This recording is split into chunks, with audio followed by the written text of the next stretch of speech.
ভারতের সরকারের স্টেটমেন্টের পর বাংলাদেশের সরকার যেভাবে ডক্টর জাকির নায়েকের আশাকে ক্যান্সেল করলো তা প্রমাণ করে এই দেশের কোনো মেরুদণ্ড নাই।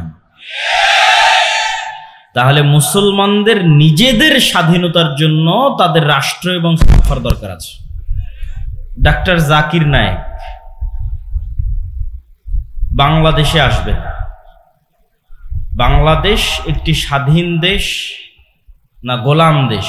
ইসলামী রাষ্ট্র এবং খেলাফার কেন প্রয়োজন একদম চাক্ষুষ উদাহরণ নেন।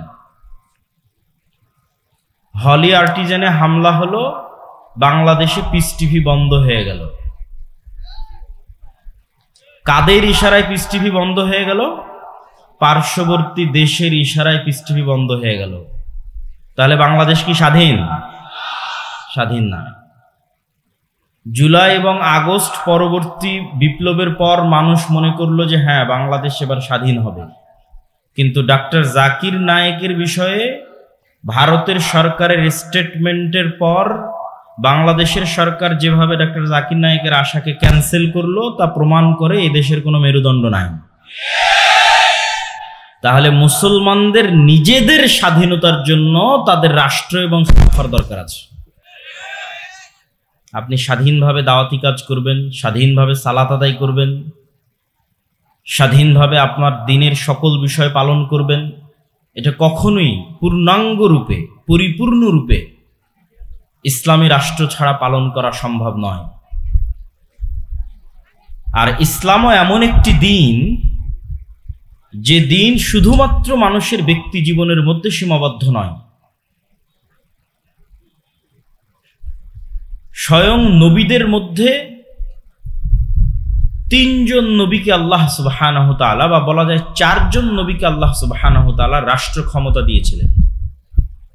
দাউদ আলাইহিস সালাতু ওয়াস সালামকে রাষ্ট্র ক্ষমতা দিয়েছেন, সুলাইমান আলাইহিস সালাতু ওয়াস সালামকে রাষ্ট্র ক্ষমতা দিয়েছেন, ইউসুফ আলাইহিস সালাতু ওয়াস সালামকে রাষ্ট্র ক্ষমতা দিয়েছেন, মুহাম্মদ সাল্লাল্লাহু আলাইহি ওয়াসাল্লামকে রাষ্ট্র ক্ষমতা দিয়েছেন। আর যেহেতু আল্লাহ ইসলামকে পূর্ণ করেই ছাড়বেন, আল্লাহু মুতিম্মু নূরি ইউরিদুনা লিইউতফিউ নূরাল্লাহি বিআফওয়াহিহিম ওয়াল্লাহু মুতিম্মু নূরিহি ওয়ালাউ কারিহাল কাফিরুন। এই ইসলাম, এই দ্বীন হচ্ছে আল্লাহ সুবহানাহু তাআলার নূর। আল্লাহ সুবহানাহু তাআলা এটিকে পূর্ণতা দিবেন। তো পূর্ণতা দেওয়ার জন্য সার্বিকভাবে পূর্ণতা পেতে হবে। শুধু ব্যক্তিগত জীবনে সালাত দিয়ে, শুধু সামাজিক জীবনে যাকাত দিয়ে এই দ্বীনের পূর্ণাঙ্গ পরিপূর্ণতা অর্জন সম্ভব নয়। এই দ্বীনের পূর্ণাঙ্গ পরিপূর্ণতা অর্জন তখনই সম্ভব যখন মানব জীবনের প্রত্যেকটা সেক্টরে, মানব জীবনের প্রত্যেকটা বিভাগে ইসলাম পরিপূর্ণরূপে প্রতিষ্ঠিত হবে। তখনই ইসলাম দ্বীন হিসেবে একটা যে complete code of life, lifestyle হিসেবে পৃথিবীর সর্বশ্রেষ্ঠ জীবন ব্যবস্থা তা প্রমাণিত হবে। দেখেন, মানুষের ন্যায় বিচার কত দরকার, মানুষের সত্যবাদিতা কত দরকার। আজকে গণতন্ত্র কিভাবে এসেছে, আজকে সমাজতন্ত্র কিভাবে এসেছে, সেকুলারিজম কিভাবে এসেছে, ধর্মনিরপেক্ষ মতবাদ, একটু যদি ব্যাকগ্রাউন্ডটা দেখেন, পিছনের ইতিহাস, তাহলে আপনার কাছে স্পষ্ট হবে যে আশাটা কতটা বাস্তব ছিল, কিন্তু ভুল রাস্তায় চলে গেছে। তো আশাটা বাস্তব কিভাবে ছিল? দেখবেন বই পুস্তকে লিখবে যে মধ্যযুগীয় অন্ধকার বা অন্ধকারাচ্ছন্ন মধ্যযুগ বা বর্বর মধ্যযুগ। তো মানুষ মনে করে যে বর্বর অন্ধকারাচ্ছন্ন মধ্যযুগ, তার মানে হয়তো সবই অন্ধকারাচ্ছন্ন মধ্যযুগ। যেমন বিজ্ঞানীরা, সমাজ বিজ্ঞানের ইতিহাস লেখে যে একটা ছিল প্রস্তর যুগ, একটা ছিল অমুক যুগ, তুমুক যুগ, বিবর্তনের মাধ্যমে অনেক পরে এসে মানুষ সভ্য হয়েছে। এগুলো সব ডাহা, মিথ্যা কথা। একদম সৃষ্টি জগতের প্রথম দিন থেকে আদম আলাইহিস সালাতু ওয়াস সালাম সম্পূর্ণরূপে সবচেয়ে শিক্ষিত, সবচেয়ে জ্ঞানী, সবচেয়ে সভ্য মানুষ। কিন্তু এগুলো সব বানোয়াট ইতিহাস। তো ঠিক মধ্যযুগ বলে মনে হয় যে কি এক অন্ধকারাচ্ছন্ন পৃথিবীতে ছিল। এই মধ্যযুগের অন্ধকারটা মূলত ইউরোপের অন্ধকার। 1500 শতক থেকে নিয়ে 1800 শতক যদি আমরা কল্পনা করি, বা 1000 থেকে নিয়ে 1700 শতক যদি কল্পনা করি যে ইউরোপের মধ্যযুগ, তাহলে ইউরোপ ছিল অন্ধকারে। কিন্তু তখন মুসলমানদের অন্ধকার যুগ নয়, মুসলমানেরাই তো পৃথিবীতে শিক্ষা এবং সভ্যতা নিয়ে এসেছে। মুসলমানদের কোনো সমস্যা ছিল না, মুসলমানদের কোনো প্রবলেম ছিল না, সমস্যা ছিল ইউরোপের মানুষের। কিন্তু তারাও তো মানুষ, যেহেতু তারা সমস্যার মধ্যে পড়েছে তারা তো সমাধান খুঁজবে, সুতরাং তাদের সমাধান খোঁজার চেষ্টা করাটা লজিক্যাল। তো ইউরোপের মানুষেরা কি সমস্যায় পড়েছে? ইউরোপে চার্চগুলো, খ্রিস্টানদের চার্চগুলো এতটাই পাওয়ারফুল ছিল, পাদ্রীভিত্তিক রাষ্ট্র ব্যবস্থা এতটাই জালেম ছিল, ধর্মকে কেন্দ্র করে মানুষকে এমনভাবে কুক্ষিগত করা হয়েছে, পাদ্রীদের কাছে মানুষের অধিকার, মানুষের জমি, মানুষের সম্মান এমনভাবে কুক্ষিগত রাখা হয়েছে যে ন্যূনতম জ্ঞানের চর্চার জন্য মানুষের ফাঁসি হয়েছে ইউরোপে। এই জন্য তারা বলে অন্ধকার যুগ। মুসলমানেরা তো জন্ম থেকে জ্ঞান চর্চা করে, ইউরোপেরাও জ্ঞান মুসলমানদের কাছে শিখেছে। যখন লন্ডনের রাজপথে মানুষ কোথায় পায়খানা করবে সেটার জন্য আলাদা জায়গা ছিল না, তখনও স্পেনের রাজধানী কর্ডোভার রাস্তায় লাইট জ্বলত, লাইব্রেরিতে মানুষ জ্ঞান অর্জন করত, বড় বড় বিশ্ববিদ্যালয় ছিল। জ্ঞান এবং সভ্যতার সূতিকাগার স্বর্ণযুগ মুসলমানদের, যেটা ইউরোপের মধ্যযুগ এবং অন্ধকার যুগ বলে সমাজবিজ্ঞানের বই লেখা হয়, ওটা মুসলমানদের স্বর্ণযুগ। কিন্তু যেহেতু এখন সারা বিশ্বে তারাই সবচেয়ে উন্নত, ফলত তাদের ইতিহাসই পড়া হয়, তো মানুষ মনে করে অন্ধকার মধ্যযুগে মনে হয় সারা পৃথিবী অন্ধকারে ছিল, অতএব তাদের যেটা সমস্যার সমাধান এটা এখন সবার সমস্যার সমাধান। ভাই, মুসলমানদের তো সমস্যাই ছিল না। এখন পর্যন্ত তোমরা সমস্যার সমাধান করতে গিয়ে যত রাস্তা খুঁজেছ, একটা রাস্তা তো সমাধান দিতে পারেনি। তখন তারা চার্চের এই জুলুম থেকে বাঁচতে, অত্যাচার থেকে বাঁচতে, ন্যায়ের উদ্দেশ্যে, মানুষের ন্যায়ের খুব দরকার, ন্যায় যেখানে থাকে না মানুষ সেখানে বসবাস করতে পারে না, প্রচুর প্রয়োজন মানুষের ন্যায়। ন্যায়ের উদ্দেশ্যে ফরাসি বিপ্লব হয় 1700 খ্রিস্টাব্দের শেষের দিকে। ফরাসি বিপ্লবের মাধ্যমেই মূলত রাষ্ট্র থেকে ধর্ম আলাদা হয়ে যায় ইউরোপে। মুসলমান দেশগুলোর কথা বলতেছে, কেননা তখনও মুসলমানদের খেলাফত রানিং, ওসমানীয় খেলাফত, মুসলমানদের কোনোই সমস্যা ছিল না। তো ইউরোপেরা তাদের সমস্যা সমাধান করার জন্য যেই রাষ্ট্র ধর্মের কাছে কুক্ষিগত হয়েছিল, খ্রিস্টান পাদ্রীদের কাছে, তারা ফরাসি বিপ্লব করে রাষ্ট্রকে পাদ্রীদের চার্চ থেকে মুক্ত করলো এবং বলল আজ থেকে রাষ্ট্র চলবে, ধর্ম আর রাষ্ট্র আলাদা। সমস্যা তাদের ছিল, সমাধান তারা খুঁজে বের করেছে, কিন্তু এটাও তাদের সমাধান দিতে পারেনি। এটার মধ্যে দিয়ে আসলো সেকুলারিজম, ধর্মনিরপেক্ষ মতবাদ। কিন্তু এই সেকুলারিজম তাদের নিয়ে গেল সীমাহীন মাত্রাতিরিক্ত ব্যক্তি স্বাধীনতা, যেটাকে বলা হয় লিবারালিজম। যার যেটা মন চাইবে সে সেটা করবে, যার মন চাইবে উলঙ্গ হয়ে ঘুরবে তো উলঙ্গ হয়ে ঘুরবে। কেননা এগুলো তো সব ধর্ম দিয়ে এগুলো শাসনগুলো কায়েম রাখা ছিল, তো তারা চরমভাবে ধর্ম বিদ্বেষী হয়ে গেল, চার্চ বিমুখ হয়ে গেল। অতএব আমরা এখন আমাদের মতো কাপড় চোপড় পরবো, আমাদের মতো ঘুরবো, যা মনে, যার যা মনে লাগে। ছেলে যদি বলে যে আমি মেয়ে হব, মেয়ে যদি বলে আমি ছেলে হব, লিবারালিজম, ব্যক্তি স্বাধীনতা। কিন্তু ব্যক্তি স্বাধীনতার মাধ্যমে সভ্যতার পতন হয়, যেটা মোকাদ্দমা ইবনে খালদুন লিখেছেন। এবং এই সভ্যতারও পতন হবে। যে সভ্যতা এখন আমেরিকা এবং ইউরোপ কেন্দ্রিক চলতেছে, এই সভ্যতা বেশি দিন টিকবে না, এই সভ্যতা ধ্বংস হয়ে যাবে।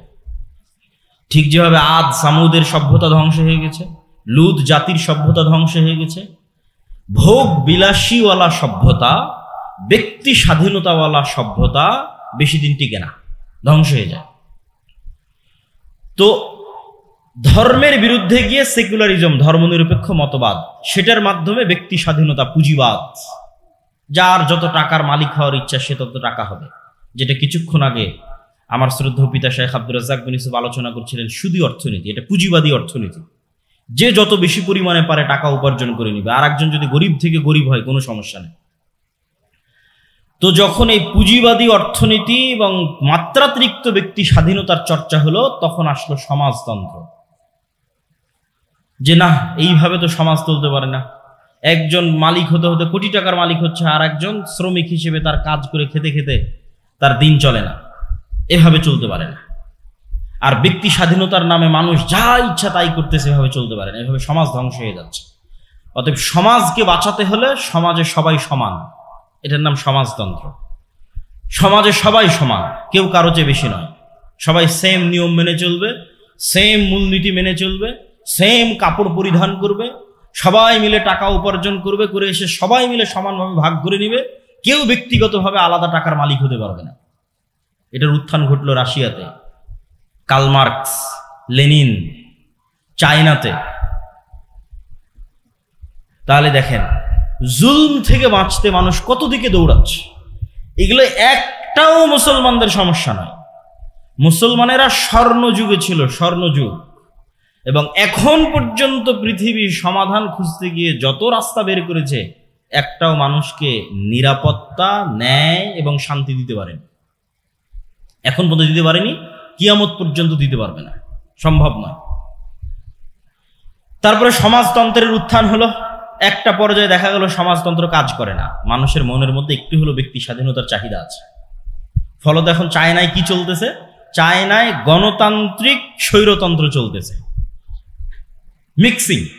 না গণতন্ত্র না স্বৈরতন্ত্র, গণতান্ত্রিক স্বৈরতন্ত্র। না সমাজতন্ত্রের অর্থনীতি না পূর্ণ পুঁজিবাদী অর্থনীতি, সমাজতান্ত্রিক পুঁজিবাদ।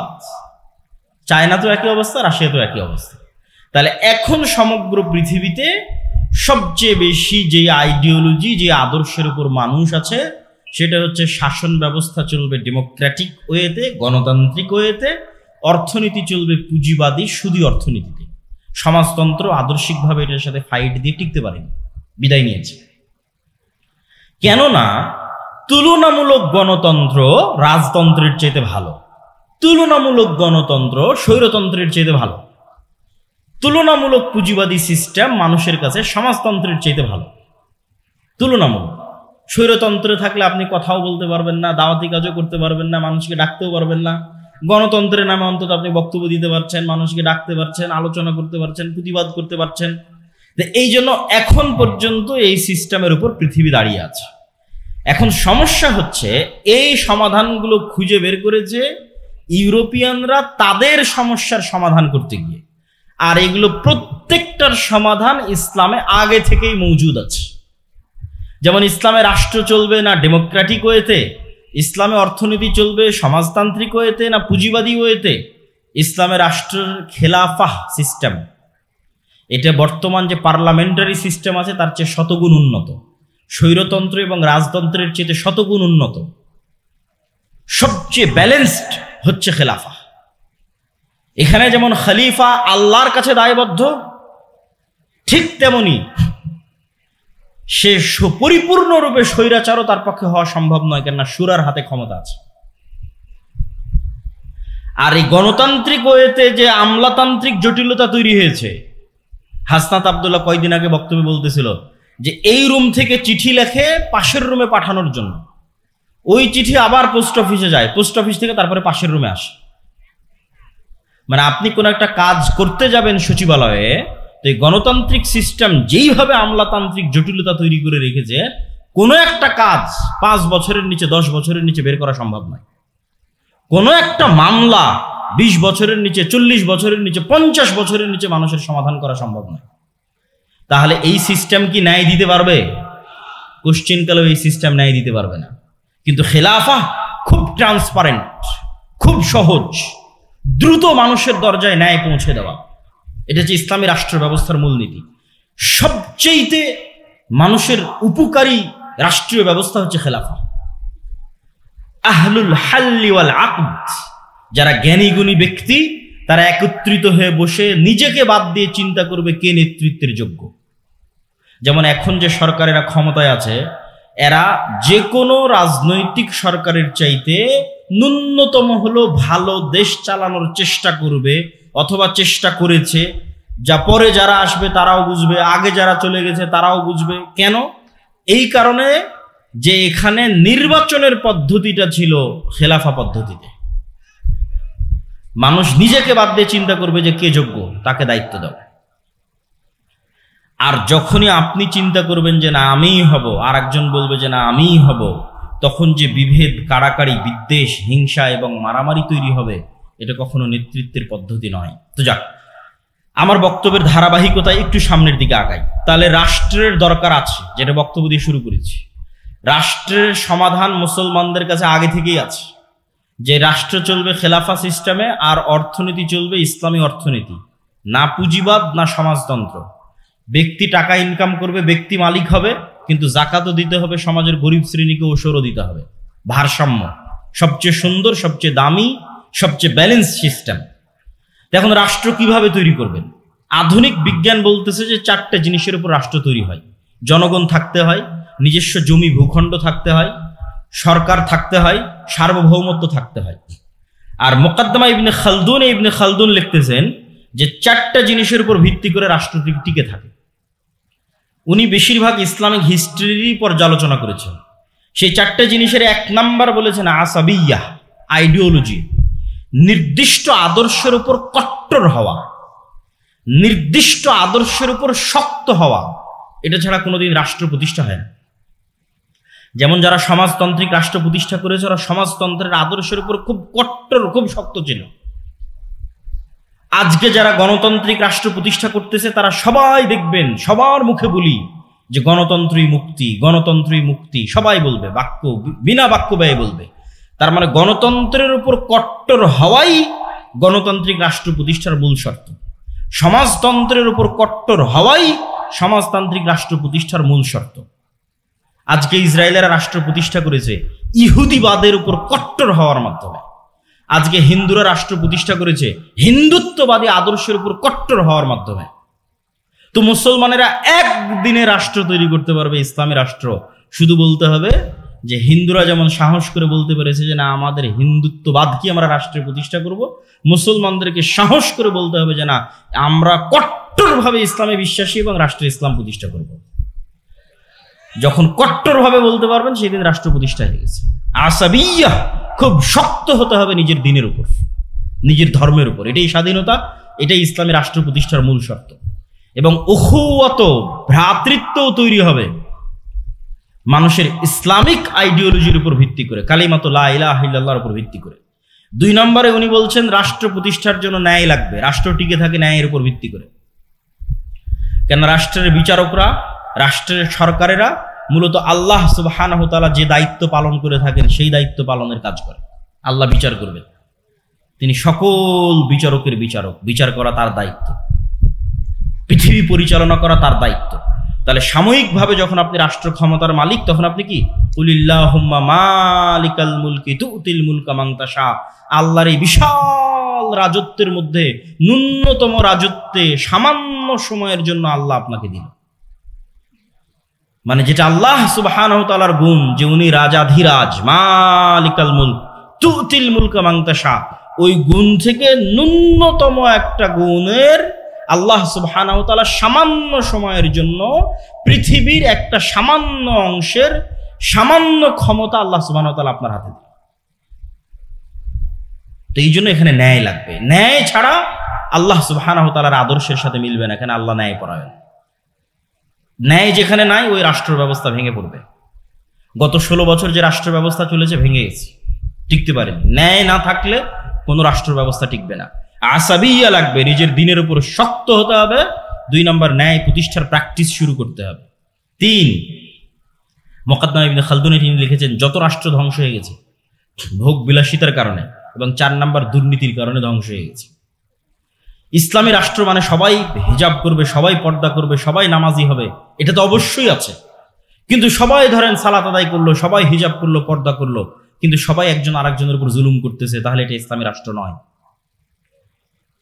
সবাই উমরা করে এসে, হজ করে এসে, রাতে তাহাজ্জুদের সালাত আদায় করে এসে ঘুষ খাচ্ছে, সুদ খাচ্ছে, মানুষকে হত্যার আদেশ দিচ্ছে, এটা ইসলামী রাষ্ট্র নয়।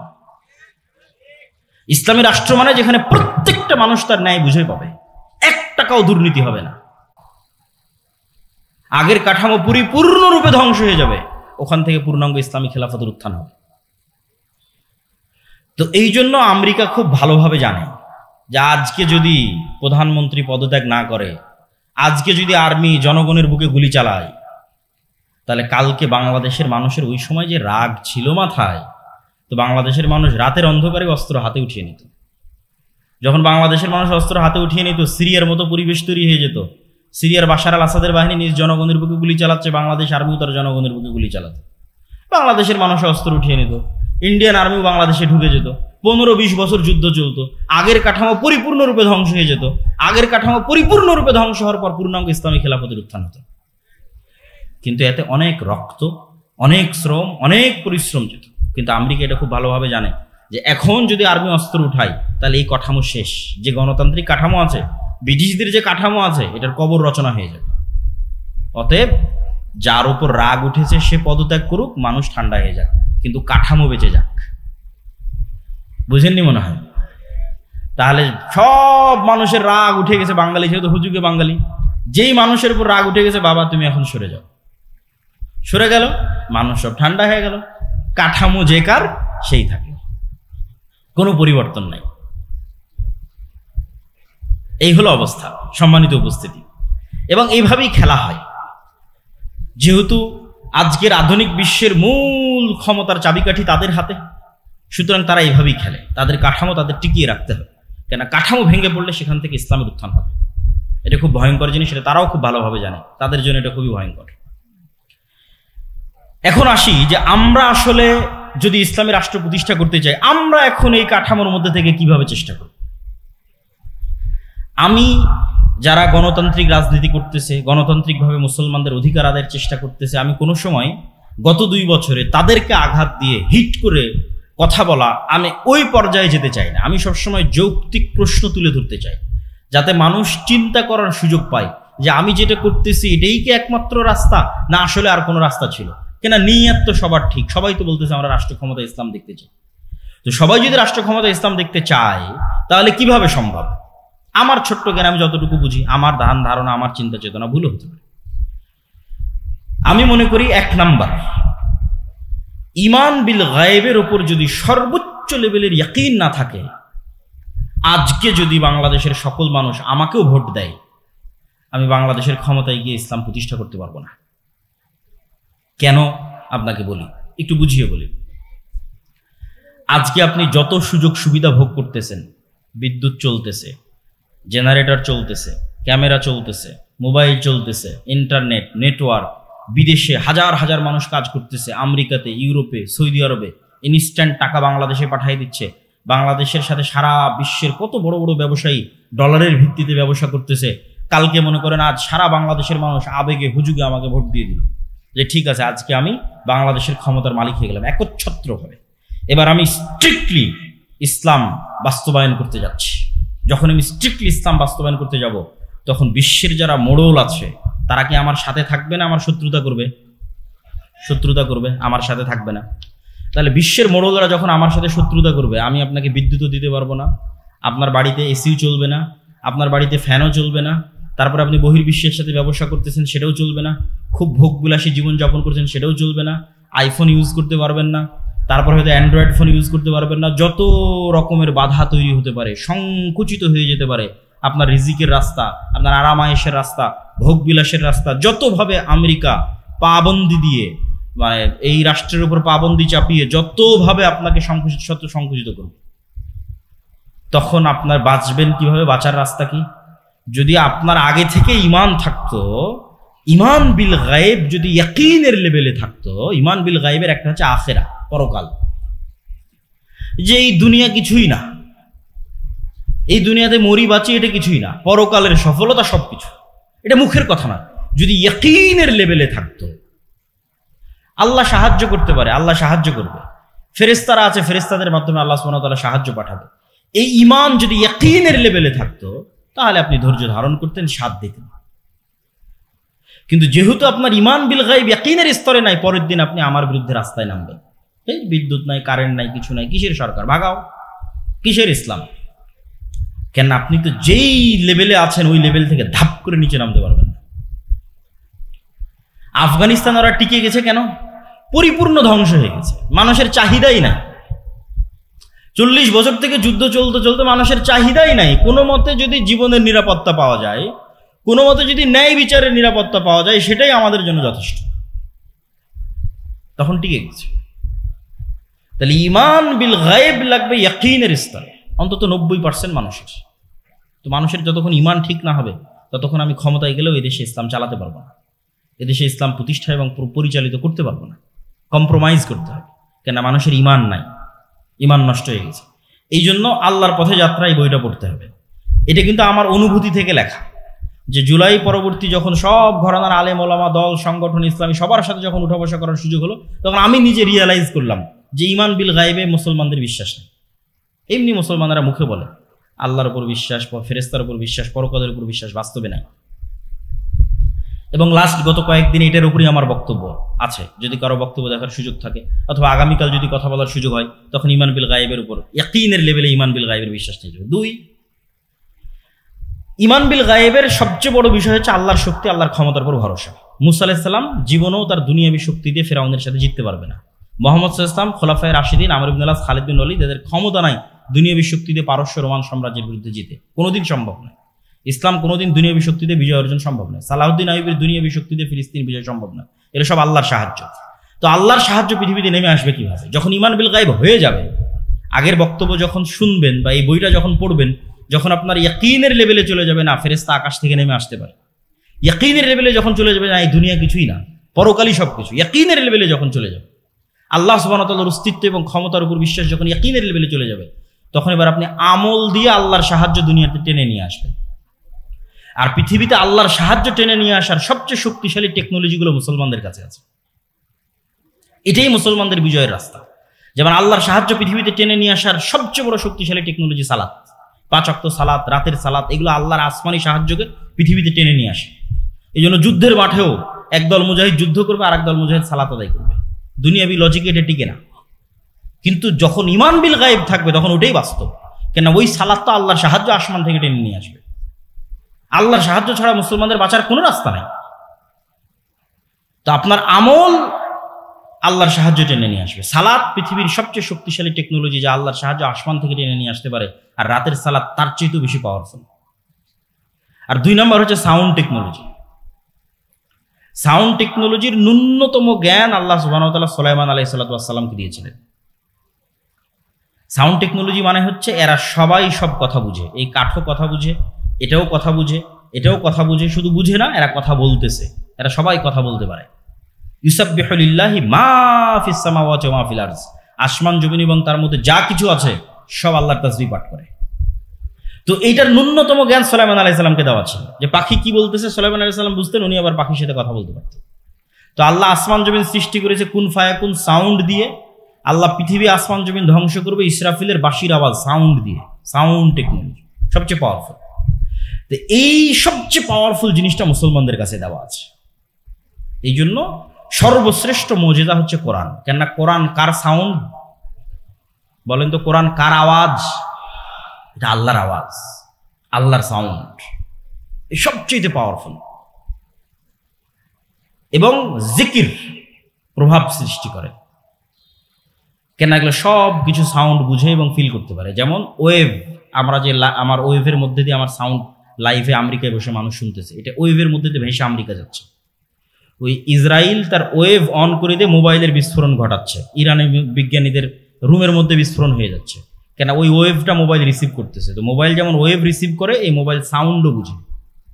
এই জন্য জিকির সবচেয়ে পাওয়ারফুল, কোরআন সবচেয়ে পাওয়ারফুল। এই জন্য কিয়ামতের পূর্ব মুহূর্তে মুসলমানদের তাকবীর ধ্বনিতে শহর বিজয় হয়ে যাবে। তাহলে মুসলমানেরা যখন আমলের মাধ্যমে আল্লাহর সাহায্যকে আসমান থেকে টেনে নিয়ে আসবে আর ঈমান বিল গায়ব ইয়াকিনের লেভেলে চলে যাবে, 3 নাম্বার প্রকৃত নেতৃত্বের বিকাশ লাগবে। সবই করলাম, ঈমান আছে, আমল করলাম, কিন্তু প্রকৃত নেতৃত্বের বিকাশ হলো না। বানু ইসরাইলদের মধ্যে প্রকৃত নেতৃত্বের বিকাশ হয়নি।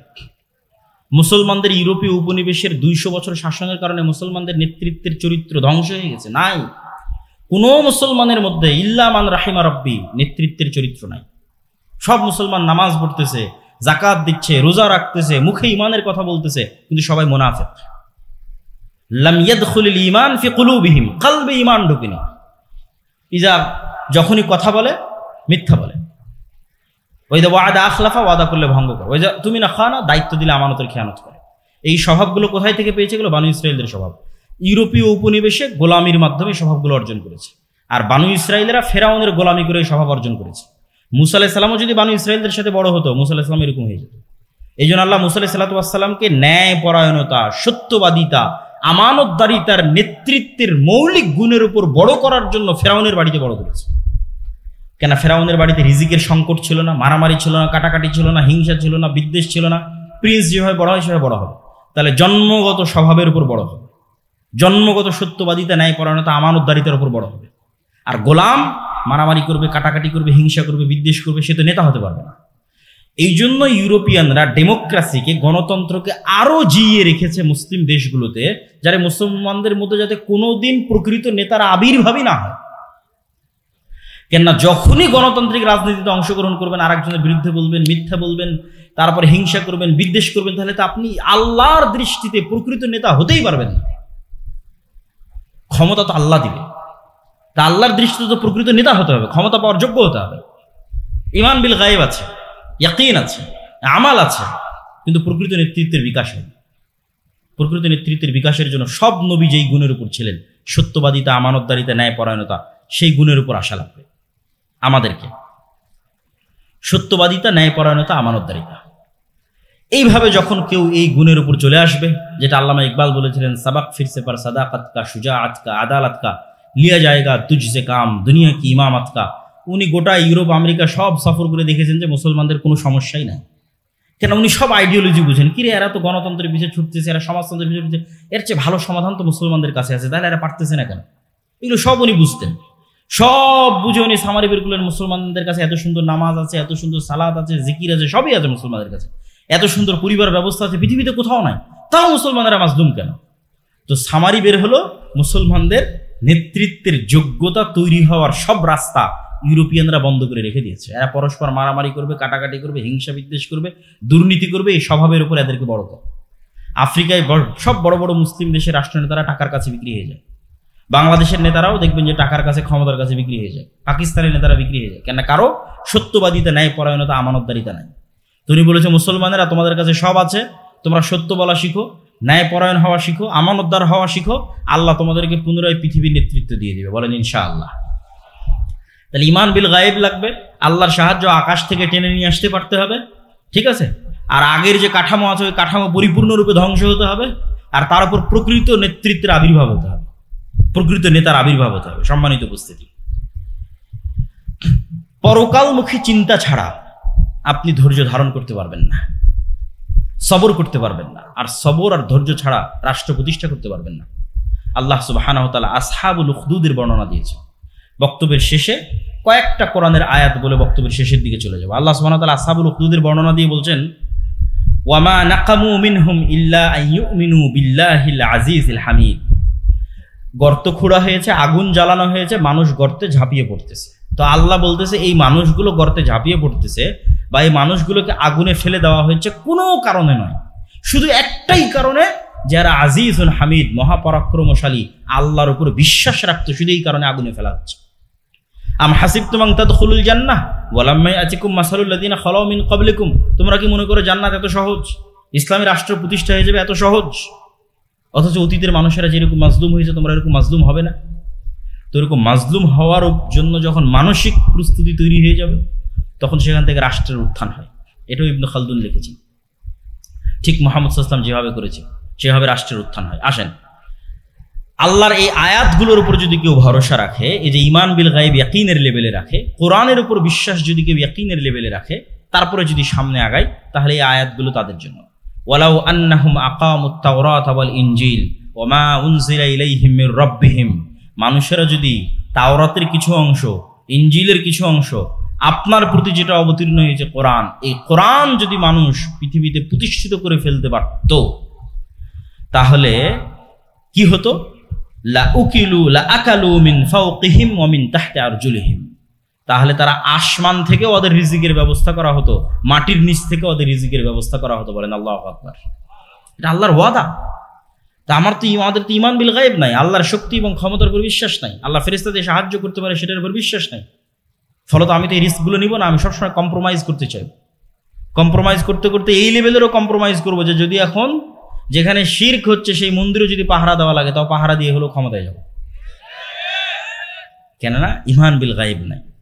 সম্মানিত উপস্থিতি, আল্লাহ সুবহানাহু ওয়া তাআলা বলছেন, ওয়ালাউ আন্না আহলাল কুরা আমানু ওয়াত্তাকাউ লাফাতাহনা আলাইহিম বারাকাতিম মিনাস সামাই ওয়াল আরজ। যদি কোনো একটা এলাকার মানুষ ঈমান আনে, আল্লাহকে ভয় করে, তাহলে আসমান এবং জমিনের সকল বরকতের দরজা ওদের জন্য উন্মুক্ত করে দেওয়া হবে। বলেন আল্লাহু আকবার। আল্লাহ সুবহানাহু ওয়া তাআলা বলছেন, ওয়া'আদাল্লাহুল্লাযীনা আমানু মিনকুম, তোমাদের মধ্যে যারা ঈমান এনেছে, ওয়া আমিলুস সালিহাত, তোমাদের মধ্যে যারা সৎ আমল করে। ঈমান, সৎ আমল। ঈমান থাকবে ইয়াকিনের লেভেলে, সৎ আমল দিয়ে আসমান থেকে সাহায্য নেমে আসবে। লা ইস্তাখলিফান্নাহুম ফিল আরজি কামা ইস্তাখলাফাল্লাযীনা মিন ক্বাবলিহিম, তাহলে তোমাদের অতীতে যারা চলে গেছে তাদেরকে যেমন আল্লাহ বিজয় দিয়েছে, রাষ্ট্র ক্ষমতা দিয়েছে, দাউদ, সুলাইমান, ইউসুফ, মুহাম্মদ সাল্লাল্লাহু আলাইহি ওয়াসাল্লাম, পরবর্তীতে খোলাফায়ে রাশিদিন, তাহলে আল্লাহ তোমাদেরকে ওইভাবে পুনরায় তোমাদেরকে আল্লাহ সুবহানাহু ওয়া তাআলা পৃথিবীতে প্রতিষ্ঠিত করবে, যাতে তোমরা কি করতে পারো, বিনা ভয়ে আল্লাহর ইবাদত করতে পারো এবং পৃথিবীতে কোনো শিরক না থাকে, সেটি যেন তোমরা নিশ্চিত করতে পারো। সম্মানিত উপস্থিতি, এই আয়াতগুলোকে সামনে রেখে আমরা এতটুকুই আজকের আলোচনার সর্বশেষে এসে এতটুকুই বলতে চাই যে ইসলামী রাষ্ট্র মুসলমানদের লাগবেই, খুবই জরুরি। কিন্তু এই ইসলামী রাষ্ট্র কিভাবে প্রতিষ্ঠিত হবে সেটাও আমাদের শিখতে হবে, এবং আমাদের দুর্বলতা, আমাদের কাজের জায়গা কোথায় সেটাও আমাদের বের করতে হবে। তা আপনি বলবেন যে এগুলো সব উদ্ভট কথা, এগুলো দিয়ে কি আসলে বাস্তব কাজ কি করতে হবে? বাস্তব যদি কিছুই কাজ করার খুঁজে না পান, তাহলে অন্তত ইহুদিদের থেকে কিছু শিখার আছে। ইহুদিরা পৃথিবীর জনসংখ্যায় সবচেয়ে কম, অথচ পৃথিবীর সবচেয়ে বড় দেশের কন্ট্রোল তাদের হাতে। এই কাজগুলো অন্তত যে কেউ করতে পারবে। সেই কাজগুলো হচ্ছে শক্তিশালী প্রতিষ্ঠান তৈরি করা, শক্তিশালী মিডিয়া, শক্তিশালী অর্থনৈতিক প্রতিষ্ঠান। সারা বাংলাদেশের সব মসজিদ মাদ্রাসা মিলেও এক ব্রাকের সমান হতে পারবে না। ব্রাক অর্থনৈতিকভাবে যতটা শক্তিশালী, সারা বাংলাদেশের সব মসজিদ মাদ্রাসা মিলে অতটা শক্তিশালী হতে পারবে না। সারা বাংলাদেশের সব ইসলামিক ফাউন্ডেশন, ইসলামিক এনজিও মিলে তার সমান হতে পারবে।